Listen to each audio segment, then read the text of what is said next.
Hello everyone. Today in this video, we are going to discuss some expected questions of Nabard norms. Okay. Regarding this Nabard norms, we have given you previously one more video. Okay. And in that also, I have told you that we'll give you second part of the Nabard norms, and that is today. Today, we are giving you the second part, expected question of the Nabard norms, which may be asked in the Ibps Afo mains examinations. Guys, from now you have only 2 days left in your hand. Then I would like to give one suggestion that if you whatever till now whatever you have studied, okay, try to revise as many times you can revise, do the revisions. Okay. And second thing, just whenever you are studying, just study with the cool mind, and what you have already studied, try to revise that only again and again. Don't try to adopt any new thing during these 2 days. Okay. And be cool, everything will be fine in the examinations. If you have, see, try to capitalize the things how much you have. The things which you don't have, don't focus on that. Okay. So guys, just be just keep on your revising the things which you have already studied. Okay. Okay, now let's start our video. For a soil of pH 5.1 to 6.5, what is the lime requirement amount of lime required to be applied in the fish pond? 500 kg per hectare, 1000 kg per hectare, 1500 kg per hectare, 2500 kg per hectare, 2000 kg per hectare. When you have studied the this pond constructions and their managements to utilize the pH, we apply the lime in fish pond. Okay, but the amount of lime applied will depend upon the pH. What is the pH? Accordingly we can give the lime. Okay, but the question is when the pH is 5.1 to 6.5, then how much amount of the lime will be required? Then at this pH, 1000 kg per hectare lime will be required. Okay, now you see the data. When the pH is 4.5 to 5, then 2000 kg per hectare, and this was the question. When the pH is 5.1 to 6.5, 1000 kg per hectare lime will be required. When the pH is 6.6 to 7.5, 500. When the pH is 7.6 to 8.5, then 200 kg per hectare lime will be required. Above 8.5, there is no requirement of the lime. Very important chart, please do remember this. Next, the optimum range of temperature for the Litopenaeus Venami species is between 22 to 24 degrees Celsius, 25 to 28 degrees Celsius, 30 to 34 degrees Celsius, 17 to 21 degrees Celsius, 35 to 38 degrees Celsius. Then optimum range for the temperature for the Litopenaeus venami is 30 to 34 degrees Celsius. Let's have some information regarding this. Okay. Regarding this, if you talk about the from where this species belongs, then it belongs to the Mexico and the Central and South America. Okay. Now, if you talk about the common name, then it is the white-legged shrimp. Okay, or maximum white shrimps. Okay. If you talk about the weight of this, then female weight is 120 gram, and male are smaller, that is 60 to 80 gram. Okay, they live in their column feeder. Okay.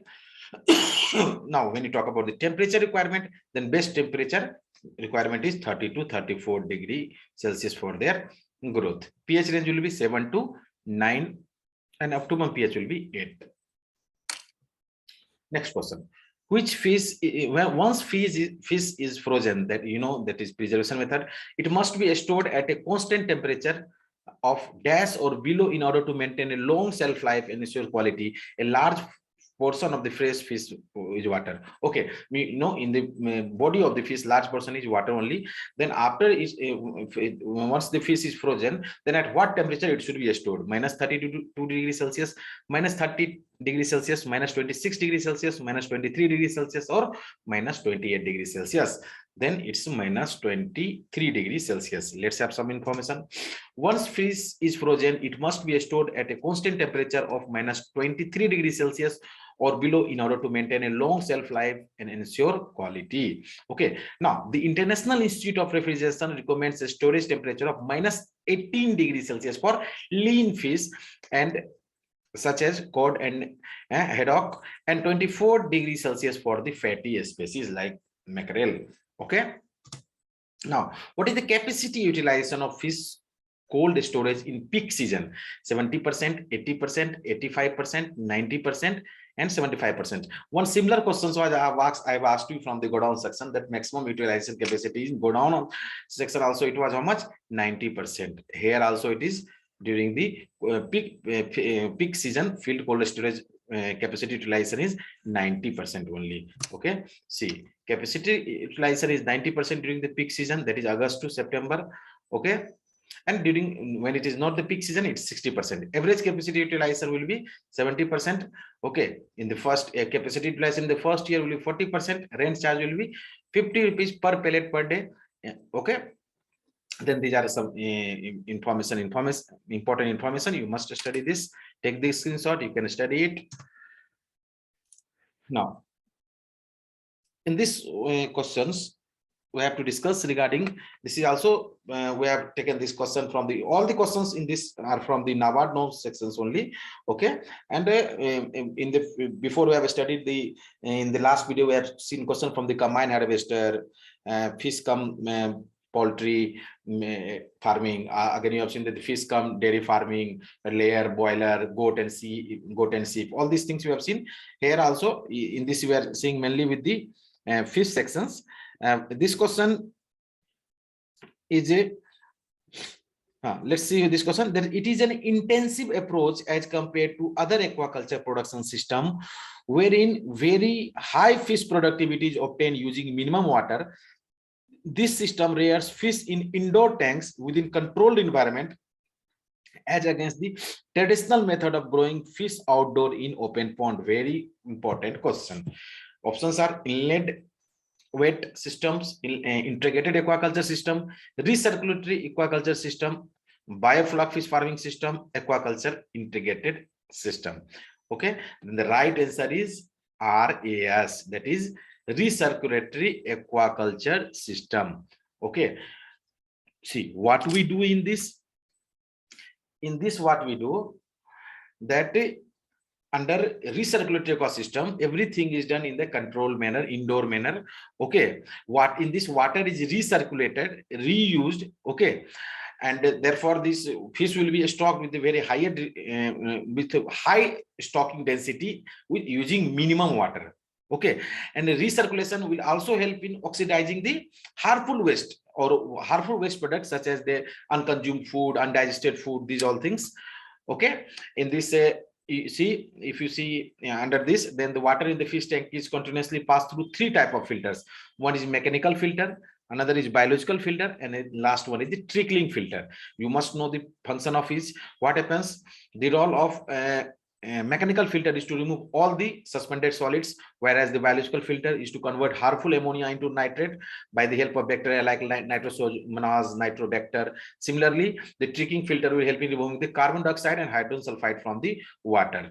Okay, then what is the advantage? High cost model of RS requires only 1/10 of the hectare of the land, use only 5 liters of water to produce 1 kg of fish. Okay, try to remember this data. Okay, a purplish coloration developing first on the underside of the petiole of the stem, which spreads to the main vein of the leaf, is characteristic of deficiency of this. You have already seen that this is a deficiency of phosphorus. See, when a purple coloration, if you see, then that will be the phosphorus. Another thing that it is very difficult to recognize between the deficiency of the phosphorus and the plants which is affected by the frost.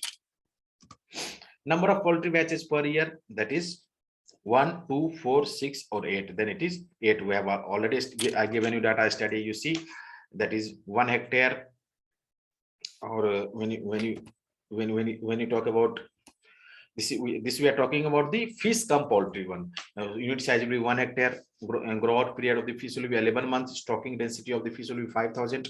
Grow out period for the boiler will be 4 to 6 weeks. Number of poultry birds will take 4 per year. Number of birds per batch will be 250. What will be the survival rate of the birds and fish? 95%. Average weight of the birds at harvest 1.3 kg. Stocking size 50 to 60 gram, and the production of the fish will be 2,500 kg in the first year and 3,000 kg from the next year. Feed requirement during the laying, that is how many kgs. Then up to the laying, that was per bird was how much? I think we have given you data that was up to laying, it was 8 kg or something like that. Or now after that, yes, that was 8.5 kg. Yesterday you have seen that, and day before yesterday I've given you video in which there was a brooder come grower. In that we have to till the age of 20 week per bird how much feed is required, 8.5 kg. But here is feed requirement during the laying, means 52 weeks, till 52 weeks, then how many it will be, 40 kg. Now you can see the data in the previous video we have already given you. Floor space per bird in the brooder come grower house, okay, deep litter system for per bird, okay, in the grower house, in the, then it will be 0.5, 1, 1.50, 2.25, 2.5, then this is 1 square feet. You can see number of batch, total birds 9,000, 20,000, number of batches 2, means per batch 10,000. Floor space per bird in brooder come grower house, that is through the deep litter system, that will be 1. And this question was regarding this question regarding the layer said in case 0.85, this have been given in the previous video. Now see feed requirement up to laying, that is till 20 week, that is 8.5 kg, and this question was asked today, okay. Then that was from the Nabard norms. It's very easy to revise, guys. Do revise. Again, I'm telling you, if the IBPS focuses on the current affairs section, they will surely ask you question from the Nabard norms.